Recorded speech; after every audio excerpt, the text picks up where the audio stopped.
Finte, Bung Song Hi Pariat, Zang Song Pariat, Tara Song Hi Pariat, Soirole.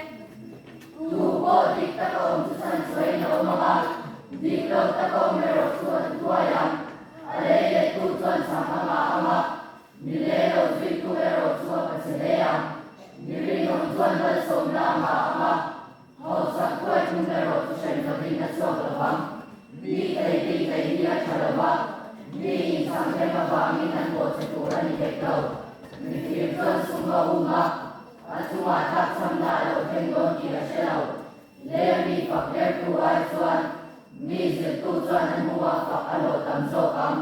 Anu emo, apa emo roka. Bosian nani lobe. Itu tu, ibaurat tu sian ani. Milir tuan tuan imbe natok soka.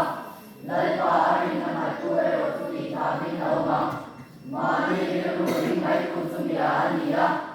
Kita kan sendiri urusan suami yang mulai dari tujuan dan sambil bangga, mulai dari season 2 urusan hasil setelah doang, misal suara yang jadi